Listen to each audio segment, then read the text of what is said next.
We're about to pull the transmission from our 99 Suburban. This is in preparation for a shift kit we're going to install, so subscribe for that.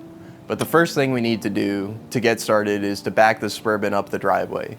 If we back in instead of pulling it in facing forward, the transmission fluid shouldn't pour out the back when you remove the drive shaft. This also means we need to rearrange some cars, so let's go do that now. First thing we want to do is jack up the car.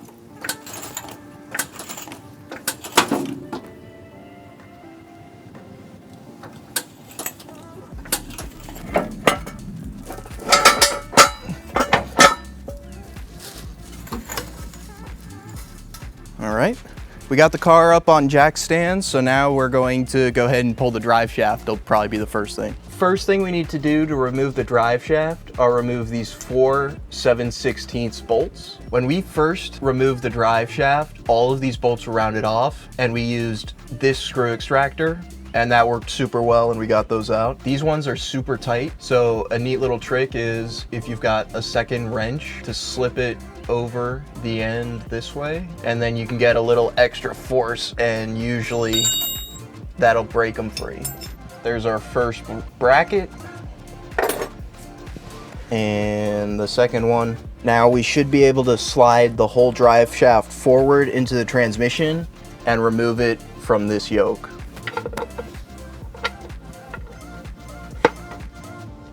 And you'll notice these caps came off. These are full of small needle bearings, and if any of those get messed up or you drop them, you can get in there with a pick and realign them, and they should be reusable. Now all we have to do to remove the drive shaft is slide it back out of the transmission.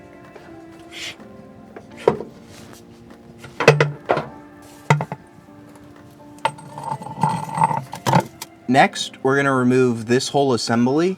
We don't want to unplug these plugs just because they're super brittle and tend to break, and this one is actually glued in from the factory, so it's easiest to remove this whole assembly.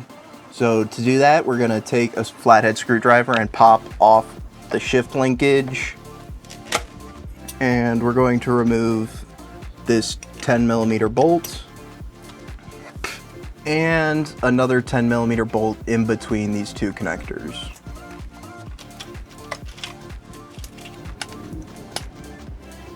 All right, and there's our second bolt. So I guess we didn't really need to pull that off because we need to take off this nut to remove this assembly here.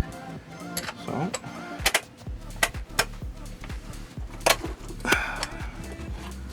And for this next part, we're gonna wanna make sure before we pull this off, it's in neutral.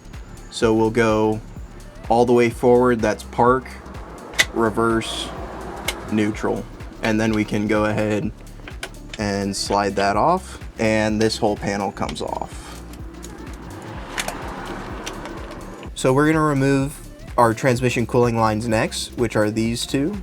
So on a stock 4L60 transmission, these are quick disconnect, which means all you have to do is loosen the clip, and then they should pull right out.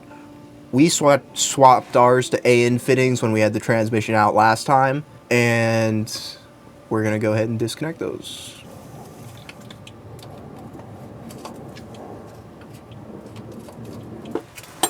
So when we pull these off, they're gonna wanna leak a bit of fluid. So we're gonna try and zip tie them higher than the trans cooler and get them out of the way.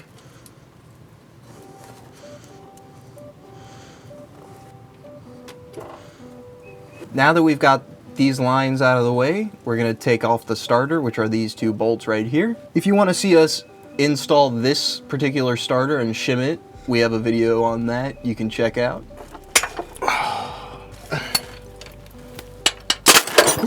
And on that note, let's disconnect the battery so we don't ground out our starter anymore.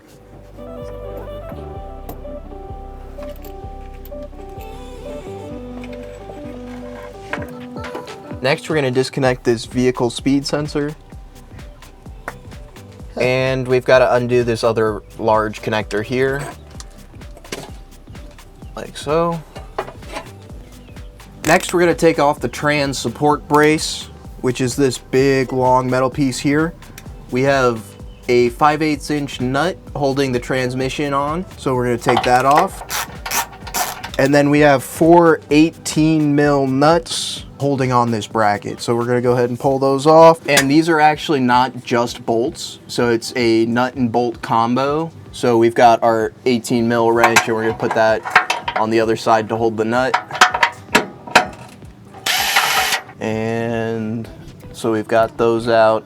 We're gonna pull out the other 3.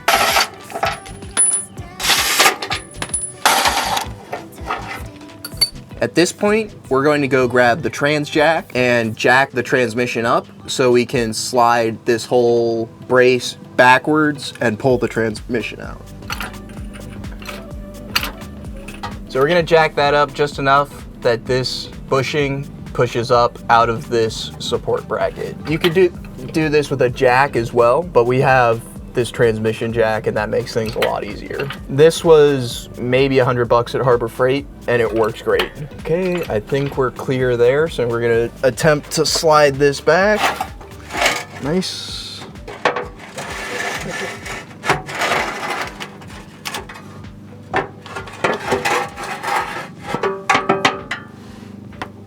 And get that out of the way. Now with that out of the way, we can lower this back down a little bit so we can access the bolts on the top of the transmission, and that's our next step. Oh, go back up, go back up. Oh, go back up, go back up. Okay, we're gonna leave it right there and hopefully we can get the bolts out right there so we don't spill transmission fluid all over the driveway. The next step, we're gonna remove 6 9/16 bolts that hold the transmission to the engine block. Different bell housings have different numbers of bolts, but for the 4L60E, it's just 6. And for this, you're gonna wanna grab all of your extensions because you're gonna need them. This first one we're gonna remove is right here above where the starter goes. And we'll get on it like that.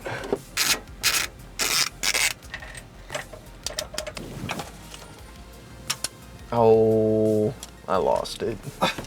Cool. And there's our first bolt. All right, so that's the first one. That's probably the easiest one to get to. There's 3 on each side. They're a little hard to get to. We'll show you the best we can, but no promises. All right, next one is above that one, right there.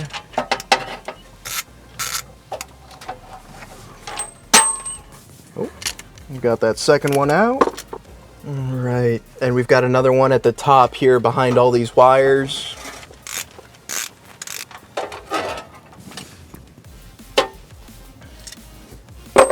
And we'll move to the other side. On the driver's side, we've got this low one right here. This other bolt on the driver's side, this part of the body usually gets in the way of a deep socket, so I'm gonna go ahead and use a wrench and try and loosen it up. All right, and I should be able to get it the rest of the way with my hand. And this should be our last one at the very top here. Let's see if we can get it. There we go, that should be our last bolt. Now that we've got all of our bolts out, we want to pull the transmission straight back because the flex plate is still bolted to the torque converter. So by pulling the transmission back, we'll unseat it from the torque converter and it should come right out. I forgot to pop this off earlier. So you unhook it there and then squeeze in the tabs and this guy should slide right out. Well, we forgot to undo the dipstick and that's giving us a hard time. So I'm going to go pull the dipstick out from the top and I'll be right back. There we go. And that's gonna pour transmission fluid all over the ground. That's totally fine, that's what you want. Because now we should be able to pull the transmission all the way out. Over the drill, no. No, drill, I'm sorry. Oh, you know why? Because the Suburban's angled down that way. Yep. So this jack stand has left, right, up and down adjustment. So I'm making small adjustments as we go, trying not to damage anything and take it out as flat as possible. All right, you may need to enlist the help of your cameraman, make him do some actual work and pull that out. So now that we've got that, off. We can slowly lower this down. Now for our particular vehicle, we can only go so high. And with the transmission jack, it keeps the trans really high off the ground. So what we're gonna do is jack up the car a little bit more, take off this wheel, and we should be able to roll it right out under this wheel arch.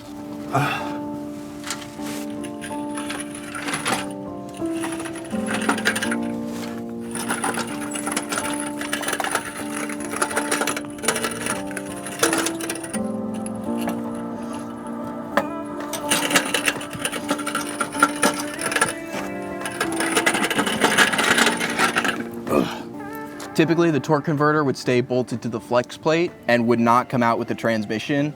In our particular scenario, and part of the reason we're pulling this trans, we pulled it out with it. But during install, there's a dust cover here, and you have to individually bolt up each of these to the flex plate.